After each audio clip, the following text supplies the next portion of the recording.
bye weeks and injuries, they are mounting up. Do not let your league mates get their hands on these guys on waivers that you should be picking up this week. We're going to rattle through a bunch of players, loads of injuries and loads of fallout from week 6.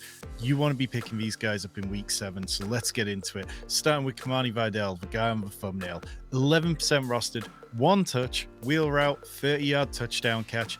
I mean, that is the way to make your NFL debut. This guy is a 6th round pick.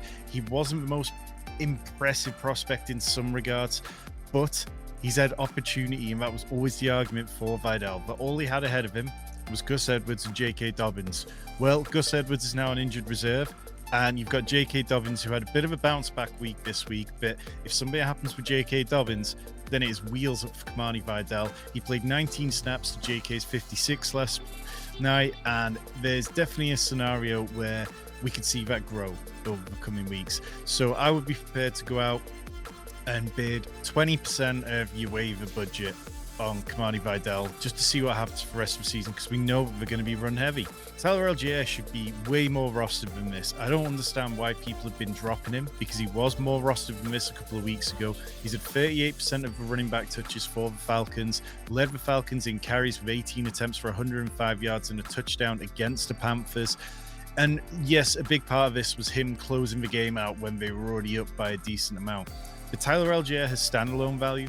Tyler Allgeier's advanced metrics all track really well. Some of them he's more impressive than Bijan Robinson. And if anything happens to Bijan Robinson, Tyler Allgeier is going to be a top 12 running back every week for the rest of the season.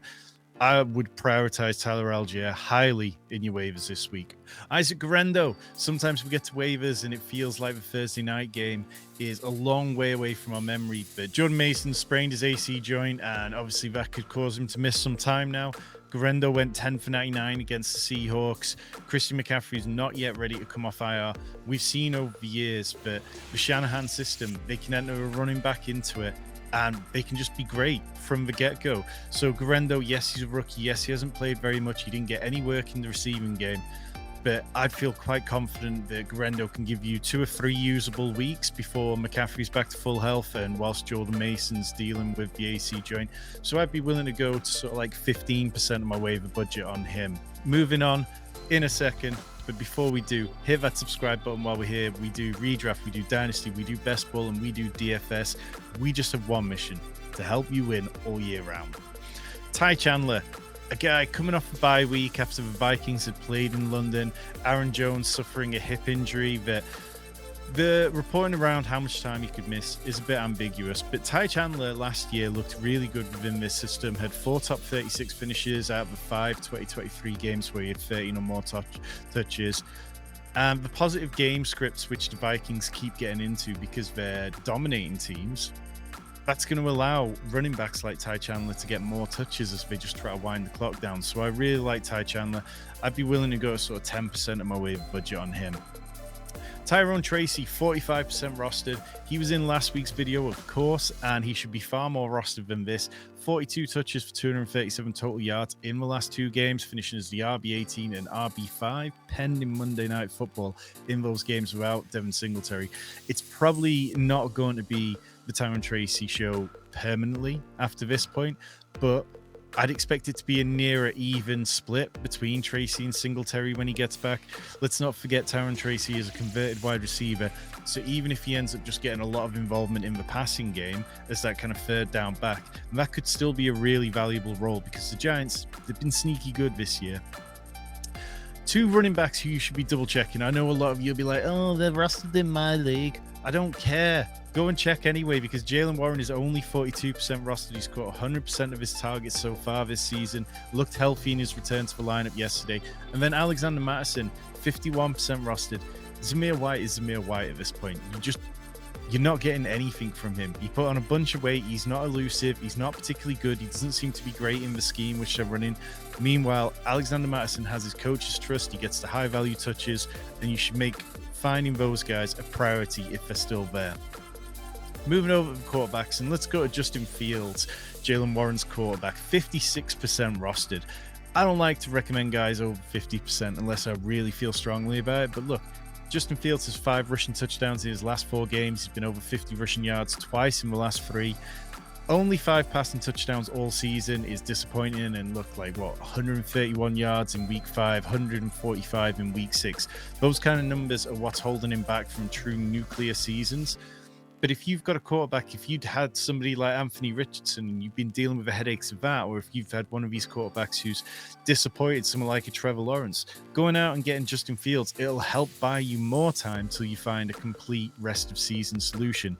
And right now, it doesn't look like Justin Fields is going anywhere. Russell Wilson doesn't seem to have any leverage to get back into the starting lineup. Speaking of quarterbacks, Drake Maye, just 6% rostered. If you're in a league where you're saying Justin Fields is rostered, go and look for Drake Maye.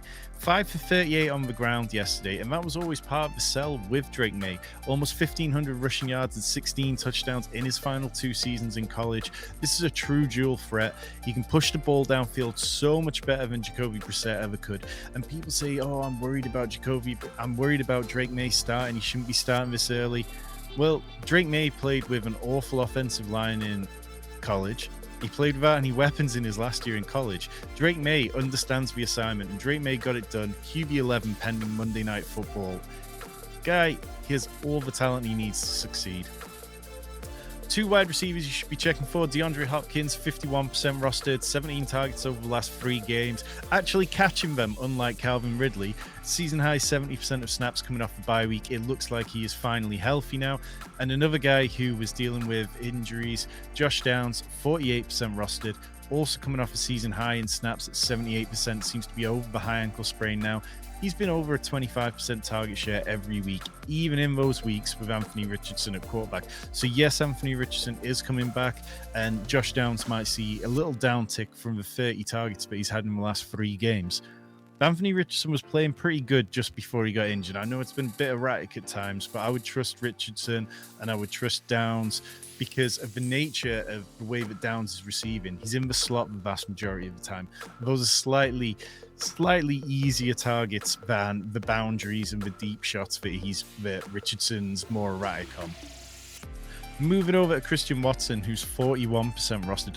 Only a 12% target share yesterday with 4 targets in total, but he ended up with 68 yards and a touchdown.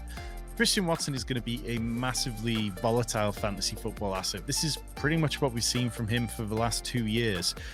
But those upside games, they're huge. And if you ever need a player, look, if you're down massive on a Sunday after giving up lots of points to your opponent on a Thursday night game, Christian Watson's the kind of player I'd like to have to be able to take that massive swing and see if I can just gain some ground back. Juju Smith-Schuster, massive unexpected performance, 7 for 130 against the Saints, finished as the wide receiver 13. It was a really impressive game for Juju, who just seemed to slot into the Rashee Rice role. Now, obviously, he's not as good as Rashee Rice at this point in his career, but Patrick Mahomes is a check down merchant these days. He has the lowest average depth of target among all starting quarterbacks, and that's perfect for Juju, who just patrols the middle of the field, the slot, and he'll take those check downs and do what he can with yards after the catch. Jordan Whittington, 9% rostered. Just a player who's really got a growing role, and the Rams are coming out of a bye week. There seems some ambiguity out there over when Cooper Kupp will return to the starting lineup. Sean McVay said it might be after the bye, or it might be a few weeks from now. Then you've got Puka Nacua, who is definitely a few weeks away. Whittington, he's had 18 targets, 13 catches, 151 receiving yards, weeks 4 to 5, 2.19 yards per route run over those 2 games. Over the offseason, we heard about how the team viewed Jordan Whittington as the backup to Puka Nacua or Cooper Kupp. Well, he's doing what he can, and I think that Jordan Whittington can have a nice role coming out of the bye. We often see these rookies take a bigger leap coming off the bye week. Demario Douglas, 7% rostered, gets his first career touchdown with the improved quarterback play from Drake Maye, and Demario Douglas had a really positive rookie season last year. You know, he had 5 top 36 weekly finishes, 2.2 yards per route run, which among wide receivers with 70 or more targets, but ranked 28th best. Douglas, he's a good receiver. He knows how to get open. He's good at catching the ball, and I think he can be the perfect kind of safety blanket for Drake Maye. Rashod Bateman, 11% rostered.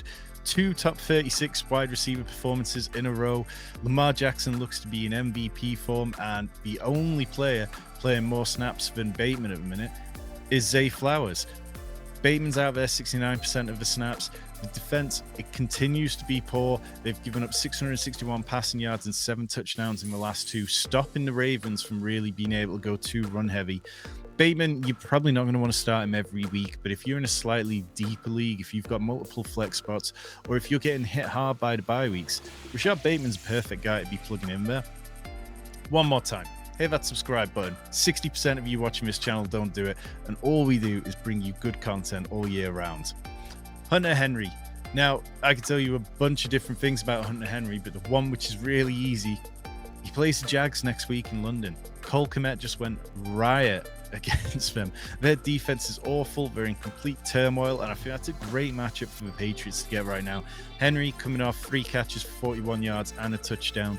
He is a little bit volatile, but if you need tight end help, you need tight end help, and I think that at least with Hunter Henry, you know he's going to be out there, and you know the ball's probably going to go his way.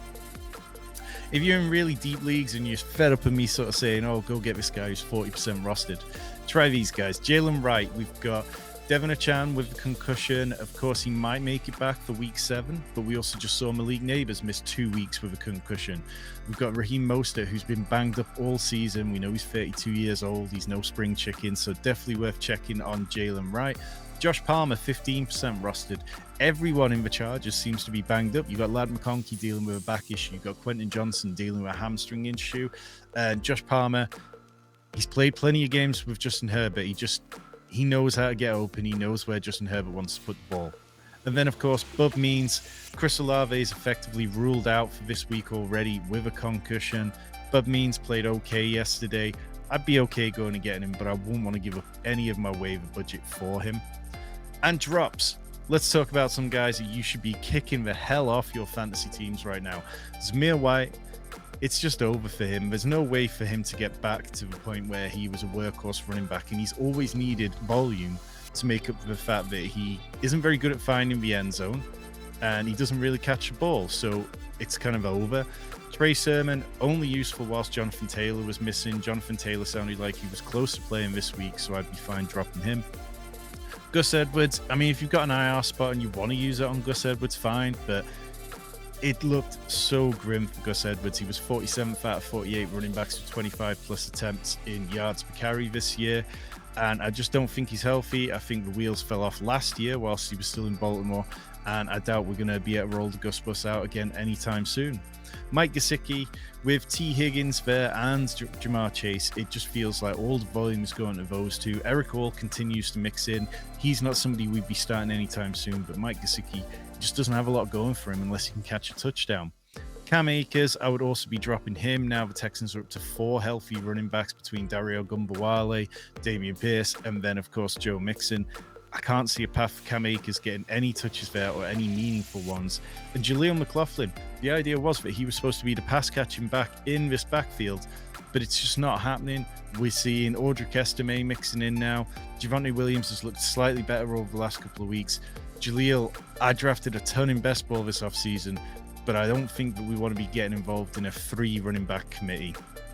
Those are your week 7 waivers. Hit the like button, hit the subscribe button.